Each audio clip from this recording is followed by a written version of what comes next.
Hello, everybody, and welcome to the Fibro-Fix Summit. I'm Dr. David Brady, your host, author of the upcoming book, The Fibro-Fix, and coming to you here from the University of Bridgeport. And I have the distinct pleasure of having a very respected colleague of mine and friend, Dr. Vincent Pedre, here to talk about GI health and how that relates to chronic disease in general, and particularly fibromyalgia, for those either suffering from fibromyalgia or those who have been labeled as having fibromyalgia, who may have a myriad of other problems. A little bit about Dr. Pedre. He's a board-certified internist and medical acupuncturist practicing integrative and functional medicine. He combines the strengths of both Eastern and Western methodology and treatment approaches. He received his BA in biology with distinction, graduating Phi Beta Kappa from Cornell University in 1995. He then attained his MD under a scholarship awarded for his achievements as an undergraduate from the University of Miami's Miller School of Medicine in 1999.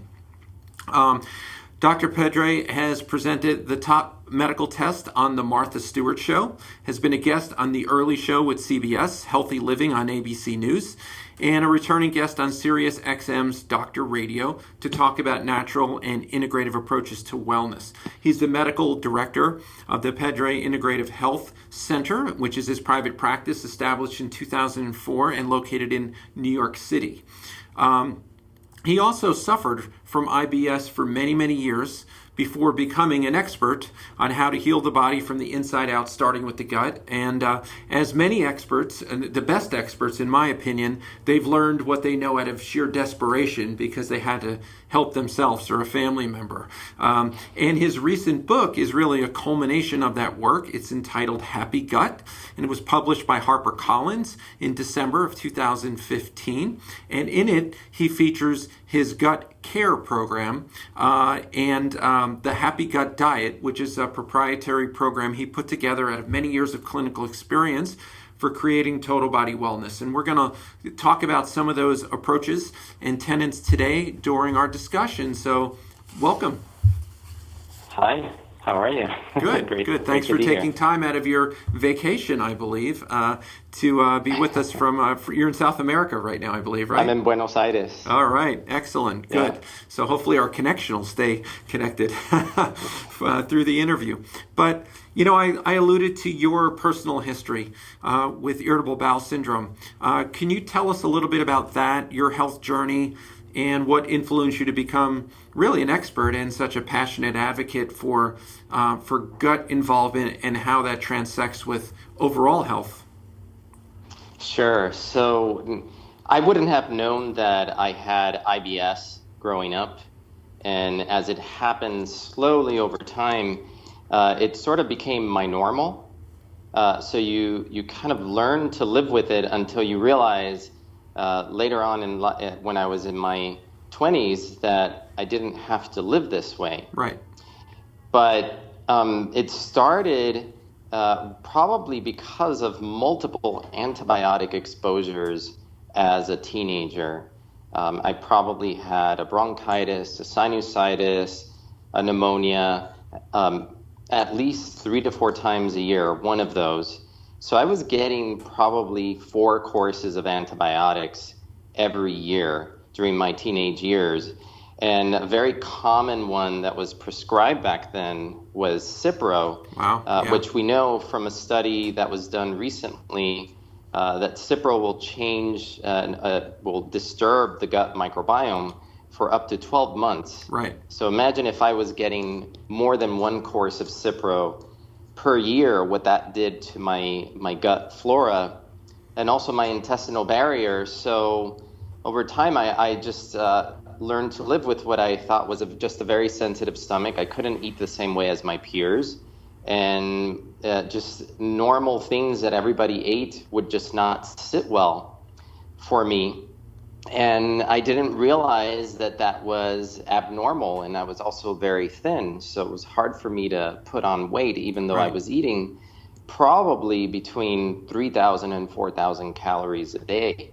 Right. And yet staying very thin because I just wasn't absorbing any of those calories. So it wasn't until my 20s, so I used to get sick all the time. The doctors, the pediatricians thought that my immune system was weak. What they didn't realize was that what was weakening or what had weakened my immune system were the multiple courses of antibiotics and then foods that have become toxic to a lot of people, including myself, like gluten and dairy, which were probably the top two food groups that comprised my diet as a teenager. My parents didn't know any better. No one Right. knew that what I was eating was poisoning my immune system. It was distracting it in a battle that it was fighting along my gut. So I was susceptible to all sorts of viruses that would come through the environment. Right, and you mentioned Cipro, which is a particularly nasty antibiotic, and in a class, the fluoroquinolones are known to not only cause the gut derangement in the microflora or the microbiome that you talked about, and help contribute to hyperpermeability, but on target for our listeners who often are suffering from a lot of gut IBS-like symptoms, but also profound pain and fatigue. Cipro is particularly toxic to the mitochondria. After all, the mitochondria, the powerhouses of the cell, are very much like bacteria in their structure, in their function, in their DNA. And in fact, there's, of course, the theory that they actually derive from bacteria that became symbiotes within us. So Cipro, I know, is really considered to be an antibiotic of last resort. If everything else isn't working, then you consider that class of antibiotics. But that's not how it is used practically. And Cipro was probably a new antibiotic when I was in my teens in Right. the 1980s. And one thing we know is that doctors that are visited by pharmaceutical reps tend to prescribe the newest, more expensive medications. Right. And not necessarily go back to some older classic antibiotics that have been around for a long time that are less toxic. I mean, all antibiotics Right. have to be used judiciously. Right, exactly. But the Cipro, the Livaquin, the Avelox, they're all in the family of fluoroquinolones. They are particularly disruptive to the gut flora, and as you said, they also affect the mitochondria. They can put you at risk for Achilles tendon rupture. Right. They can cause myalgias. In an elderly person, Cipro can cause psychosis. Right. So they're not benign antibiotics. No, not by any stretch. And I've seen people who are, quote unquote, flox toxed that were perfectly healthy people in the prime of their life. 40-year-old. I remember distinctly a woman who was about 40. Very healthy. She was an avid runner, exerciser. She had 2 or 3 young children, and she was given Cipro for just a recurrent sinus infection, and she was never the same. I mean, she couldn't ambulate. She was in. Now that's not the typical thing that happens when you take Cipro, but she was a striking case of this fluoroquinolone toxicity. It went right to her mitochondria, and she felt like. I remember her saying she felt like her joints were going to come apart, like she was a skeleton, that the joints were all just going to crumble and she was going to fall to the ground. So, and it was very difficult.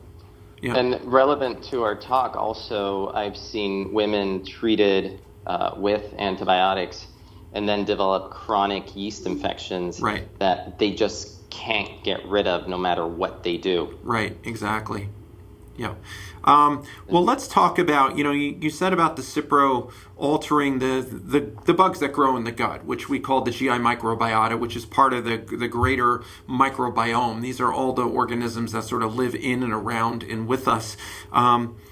That's probably, I would dare say, the hottest area of medical research right now is the microbiome project, right? And how these different things that live in us, on us, are affecting our own metabolism and our own health outcomes. And there's no more, no place where that is more important and where it's more of a complex environment than within the intestinal tract that runs through the middle of us. So how important is the gut microbiome in your opinion?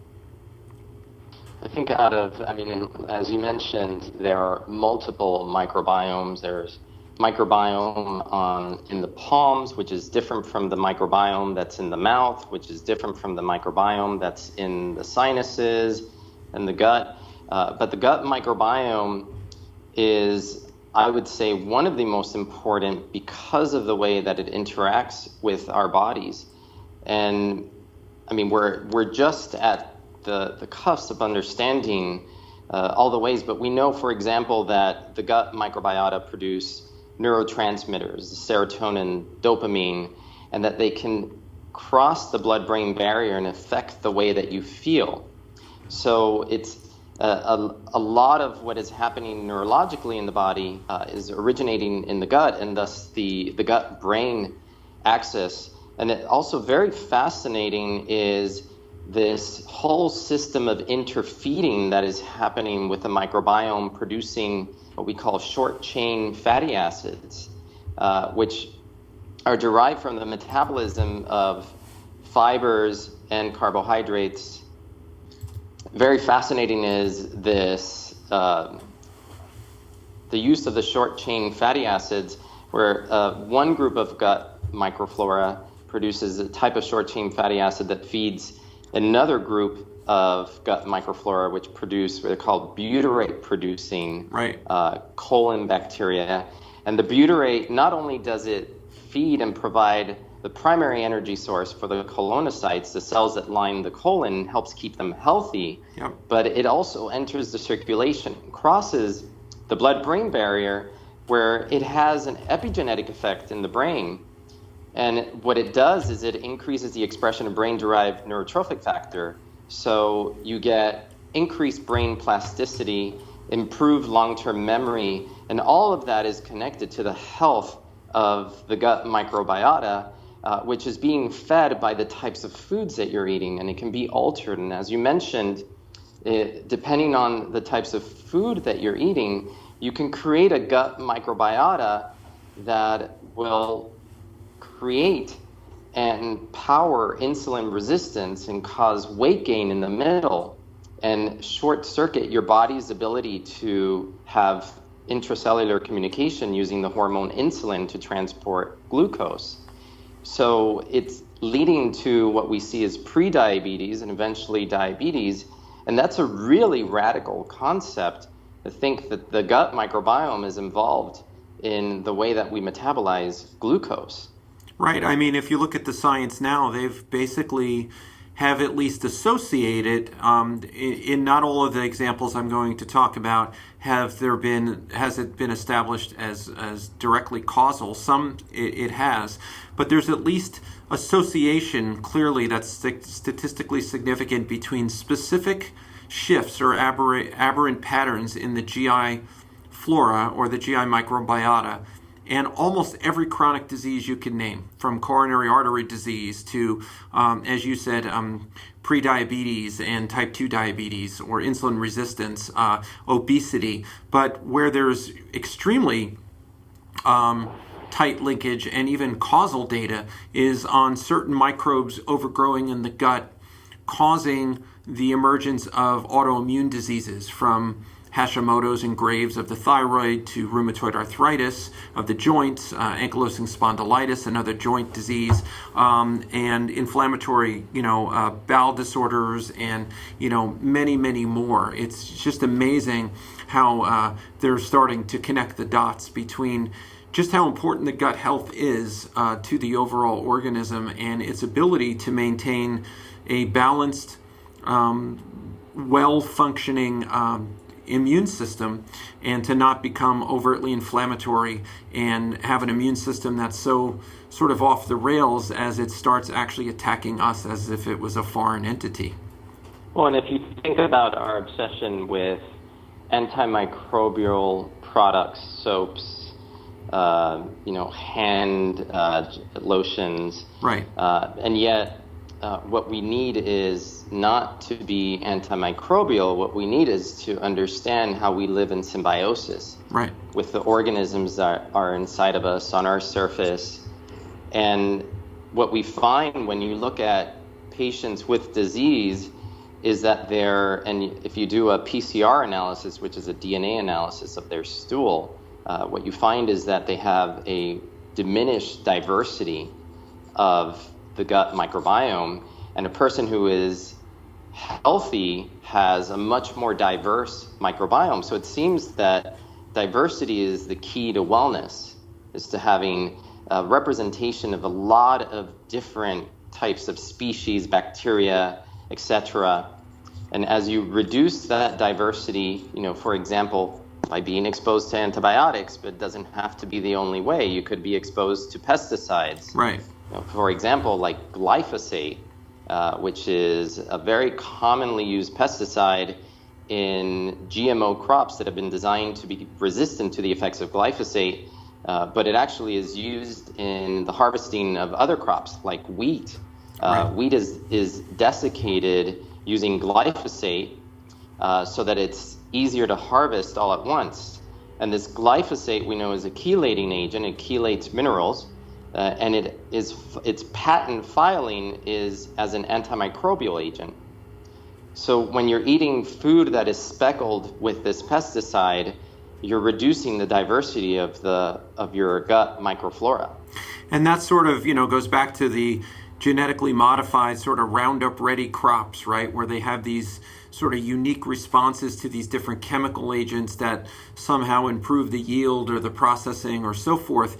And it develops, whole batches of seeds that the farmers have to use to match up to the chemical. So it's like a proprietarized farming system. But what was interesting is there's been one or two studies lately showing actual genetic transfer between the microbiota, so the genes in the bugs that live in the gut, and human DNA, where we can actually potentially be producing either enterocytes, the cells of the gut lining, or even other microbes within the GI microbiota to actually program to start producing or sort of self-producing these chemical compounds like these pesticides. I mean, it's amazing. The most concerning, I would say, and this is not a majority of the genetically modified crop right now, but I'm sure it's growing, is a corn that's been designed, and there's also potatoes as well, to produce something called endotoxin. It's from Bacillus thuringiensis, which is found in the soil. And what this endotoxin does is it basically pokes holes in the gut lining of insects. Right. So it works as an insecticide. Right. But a study done in 2012 found that same endotoxin can poke holes in human cells. So when you wonder, why are we getting such a rise in chronic disease and chronic diseases that are related to gut inflammation and what we call leaky gut or gut hyperpermeability, I think this is one of the factors that you can think of, because every single corn kernel that has been genetically modified is producing this toxin.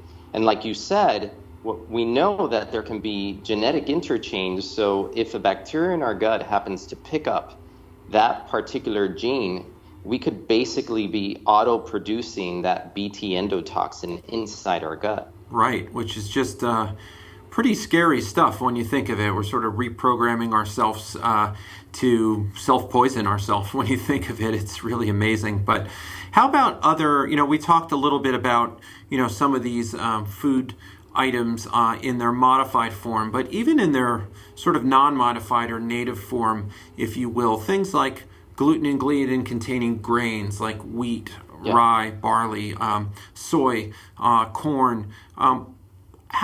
What is your feeling about how they get along with the human immune response, from an evolutionary standpoint? We know that the cells that line the intestine is one cell layer thick. Right.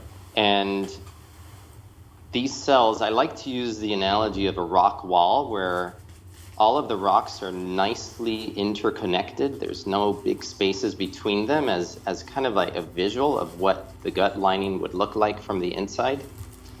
And so there are these tight junctions that maintain the integrity of this permeable surface that you want it to be permeable, but you don't want it to be overly permeable. And we know from research now that gluten gliadin actually activates zonulin, which is a signaling molecule that disrupts the actin filaments, the filaments that create those tight junctions. So gluten has a direct effect on basically reducing the strength of those connections and leading to leaky gut syndrome. And then once you open up those connections, the possibility of bigger molecules passing through, such as undigested protein fragments or bacteria, yeast, or something that we know as lipopolysaccharide from gram-negative bacteria, which is one of the most potent immune inducers that we know. But also just getting exposed to proteins that you're not supposed to get exposed to. We're supposed to see protein as digested amino acids that get absorbed so we can use them for the building of tissue, muscles, etc. But we are not meant to be encountering partially digested proteins, which are going to be looked upon as foreign, the same way that our body would identify a virus as being foreign. So thus, you see in the progression from over antibiotic exposure to gut hyperpermeability to then overexposure of the immune system to certain food antigens and a chronic activation of the immune response with the secretion of inflammatory interleukins, I think like IL-6, IL-1, and that leads to this chronic biochemically inflamed person who then, we can connect it to many diseases, autoimmune disease, fibromyalgia, chronic fatigue, chronic pain, because your body has tipped the scale, and now the balance between inflammation and anti-inflammation is tipped towards inflammatory signals. Right, and sometimes these patients have this inflammatory driven condition that can cause pain, that can cause achiness all over. Everyone knows when their immune system is upregulated, it's very energy intensive. If you get a cold or a flu, you're very tired, so it can induce fatigue and other issues. And some of these things like LPS you talked about and other bacterial metabolites have been shown now to activate the microglia in the brain, which is the brain's immune system, and cause sort of deep-seated brain inflammation, which can potentially produce centralized sort of brain pain, if you will, where you perceive pain all over the body, which is really going at the core of this sort of classic definition of true fibromyalgia. But other people may just have this massive inflammatory issue around the body from activation of the innate immune system through these different pathways you were talking about, the microbiota, food, combined with the leaky gut.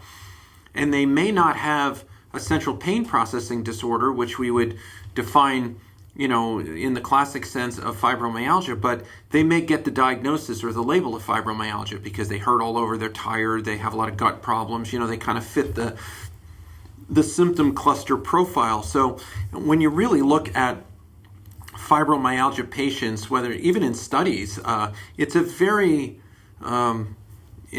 mixed cohort of people, right, that have a lot of different potential reasons why they have the symptoms that are getting them this diagnosis. So what we're trying to cover, it's an umbrella diagnosis. It is.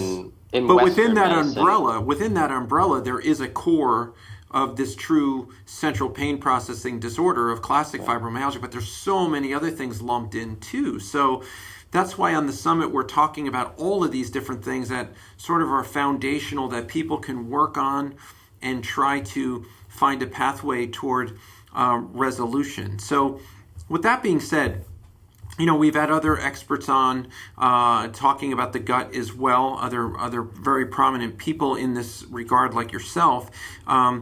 So I think the listeners are getting a real firm understanding on why the gut is so important and how all these things can go wrong. Let's talk a little bit about your approach to try to resolve this stuff and to try to get them on a pathway toward better gut health and overall improvement of their metabolism and their general condition. Well, for every patient, the first and most important thing is an analysis of their history and their exposures, and how many antibiotics they've been on. And as we didn't talk about this, but were they born by C-section versus a vaginal delivery, which we know now begins the colonization of favorable bacteria on the surface of the body, and whether they were breastfed as well, which we now know transfers gut microbiota to the baby. Right. And so, but very important in my analysis is understanding the lifestyle of the person, which includes their dietary habits, exercise, kind of like the way they handle stress, what they do to de-stress. But at the center core for anything that is gut related, diet is so key in understanding, where they are in that continuum between inflammation and anti-inflammation. And you don't need any fancy tests to understand that if someone is eating a lot of processed foods with a long list of chemicals, or hamburgers, milkshakes, sodas, that they are eating an inflammatory diet. And if I can so the first part of the approach is to start working on the person's diet and understanding, well, how is the diet affecting the way that they feel? And getting them more towards getting a variety of plants into their diet. And also what I like to talk about is the phytonutrient spectrum. So eating a representation of the rainbow of colors in vegetables. It doesn't necessarily have to happen in one day, but across several days, so that you're getting across a lot of the different nutrients that your body needs. And then taking them away, so an elimination diet where you remove inflammatory foods like we talked about, the wheat, gluten, soy, corn, because of the GMOs. For some people, legumes also, especially autoimmune disease, because of the lectins and the phytic acid. They are inflammatory, and they also interfere with nutrient absorption. And then dairy as well, because a lot of people are sensitive, as it turns out, or cannot digest dairy properly, whether it's lactose intolerance, but a lot of people are actually sensitive to casein in particular, which is very difficult to digest or weigh. And that's the beginning of the sort of the foundation of the approach. And then on that, I may stack in some supplements depending on how disordered I think their gut is and their gut microbiome. And that would include probiotics, that may include digestive enzymes, that may include some targeted herbal antimicrobials if they have in their history recurrence of yeast infections or just signs of yeast overgrowth, then I will address that as well. And within the evaluation, I know that the history is probably the most powerful part of my testing. I can do a stool analysis, and I can do, for example, a SIBO breath test, but really the history tells me a great deal of what's going on with a person, and you can't always rely on the analysis. Now, I'm in New York State, so we can't run all the tests that can be run outside of New York State. But even in those, I think we're still trying to learn. If it's a stool culture, what do we do with that information? If you're able to get a stool PCR so you can see the composition of your gut microbiome, well, then what do you do with that information? How do you use that to treat the person? Sometimes you do find that there is a particular strain of bacteria that is pathogenic, that has overgrown. And in order to reduce the inflammation that the person's body is experiencing, then there's a strategy to address that either through herbals. On occasion, yes, I do use antibiotics, but judiciously and with the knowledge that I'm causing damage by using them. And what I need to do on the tail end, which is the much longer part of the treatment, is rebuild the gut flora and make sure that I undo the damage that was caused by having to go on a course of antibiotics.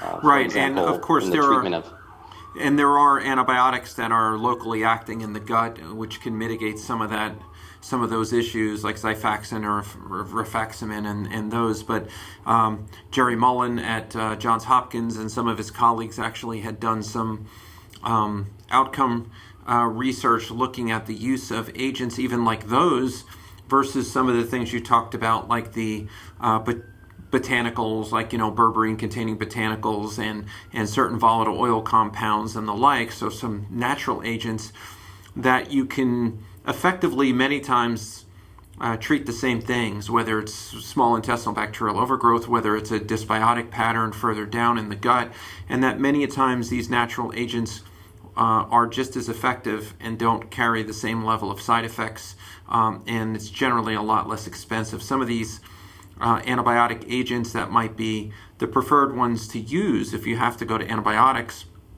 many times they're not covered by insurance, and they can be very, very expensive agents as well. What about the person, though, the person who is lucky enough to come to see you or me or find another provider who kind of understands all of these connections, can sort of be walked through this in a very individualized or personalized way. What about the person who just doesn't have the luxury of that? Is there any ways that they can, could become very overwhelming for them? So what are some ways that they might be able to get started, at least to see if interventions along, these paths are actually providing some level of improvement for them? Well, I mean, I'll briefly mention that's why I ended up writing my book, Happy Right. Gut, because I can only possibly help a certain limited number of people. Right. And realizing that there were so many millions of people that were suffering from either gut issues or health issues that were related to the health of their gut.